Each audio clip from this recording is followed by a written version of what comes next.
How much? Utang pa? Huwag ka mahiya. Kahit manual lang yung nagamit mo. Ako wala lang akong pake. Basta masaya ako dito sa ginagawa ko. Wow, yan. Ganda.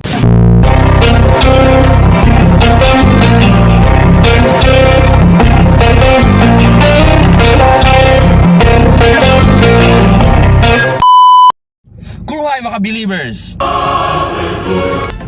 For today's video, ngayon guys, puntahan tayo ngayon kasi magpapaayos tayo ng yan, yung machine na yan, nasira. 6 months ko rin siya nagamit. Paano hindi pa masira kasi 134 na trainees araw-araw ang pinanalaban. Siyempre talagang masira yan. Hindi naman siya sirang-sira kasi parang yung washer niya mina na. Mura lang naman yan eh. Hindi naman naabot sa labor niya is 450. Pero at least nagamit ko siya more than 6 months. Pupunta tayo ngayon sa pinapaayos ko sa Gals V dahil may nakita ko doon na bagong machine.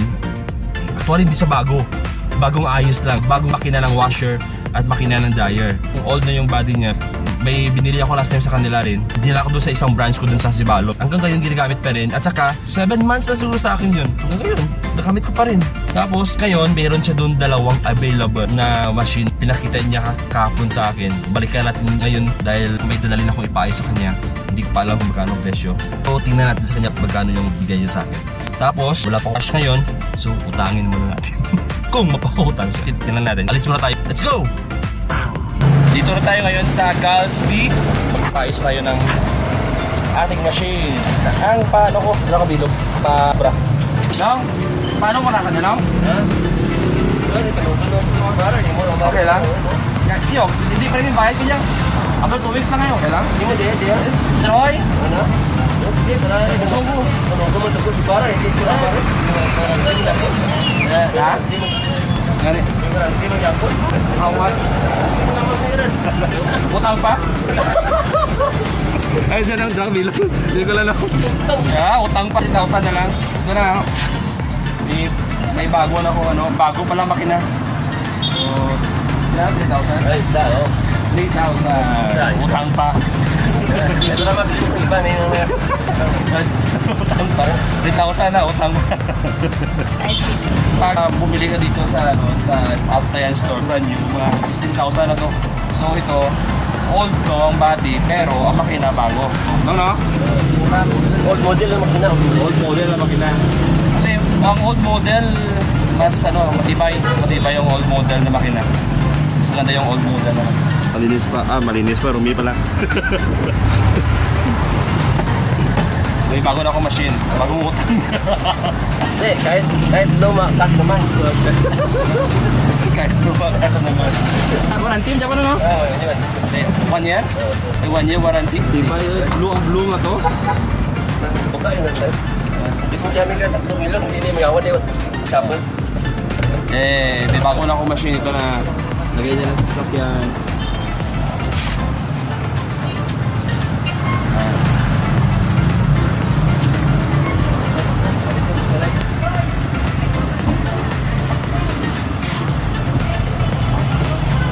Malam ako lang kung may mga bago ka no? May mga ano ka no? LG, may ito ko LG. LG?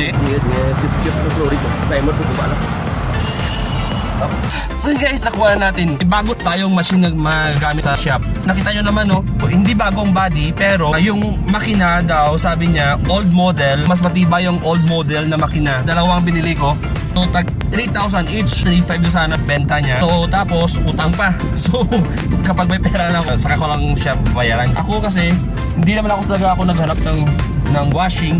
Magandang washing talaga. Importante yung malabahan ng damit kasi yung mga tao magaling na sila talaga mag-adjust eh. Mas gusto nila gumamit ng manual kaysa automatic kasi automatic matagal matapos. Kasi sa manual, malinis yung ang paglaba. Kami naman kasi may mga volume kami na mga tinatanggap na labahan like sa trainings talaga. Kailangan ko talaga ng manual para pag masira man, mahal yung pagpagawa.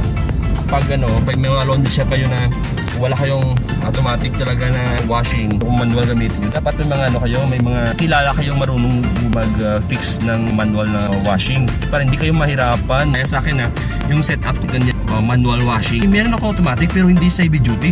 Meron talaga kayong kakilala or malapit sa inyo na marunong mag-company mga machine para hindi kayo mahirapan. Dahil sa akin, hindi ako nahirapan talaga, sa totoo lang. Marami nagtatanong, bakit ganyan gamit mo? 8 years, malong 8 years ako sa next year, February. Ganun pa rin gamit ko. Maganda pa rin ang flow ng business ko dahil sa manual na lang. Dati nahihiya pa ako sabihin dito sa vlog na ginagamit ko manual. Ngayon, wala lang akong pake. Nasanay na kami. Yan ang ginagamit namin.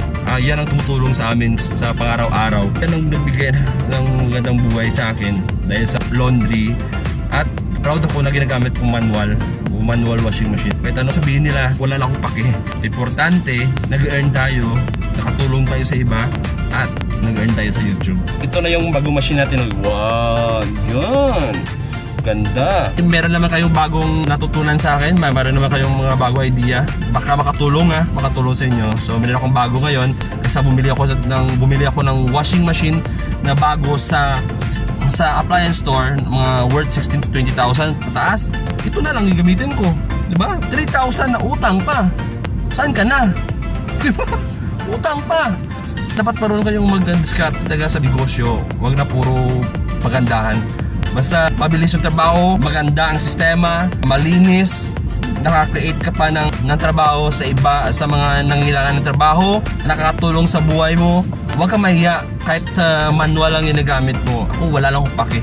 Basta masaya ako dito sa ginagawa ko. Ito na yung machine na binili natin sa Galsby. Ito na. So ginagamit na natin. Yan. Okay, so maganda yung likod ng ano. So yeah, worth it yung binili natin na machine, 3,000 pesos. Ito na siya. Yes. It's shout out time muna. Shout out muna kay Team Jelex Family Vlog. So sana makapag-collab din tayo next time pag makapunta ako sa Manila soon yan. Then shout out rin kay Lynn Ford Vlog. Shout out rin kay Rose Condes. Shout out kay Vanilla Lynn. Shout out kay TikTok Nation page. Shout out kay Jennifer Cabales. And shout out kay Fredeline Del Mondo. Thank you so much sa pag-watch nyo ng video ko, sa pag-comment sa mga videos ko. Hanggang dito na lang muna yung video natin. If you like this video, please don't forget to like and subscribe and hit the notification bell para updated ka kapag may bago akong video. Until next time mga ka-believers, happy laundry! Bye!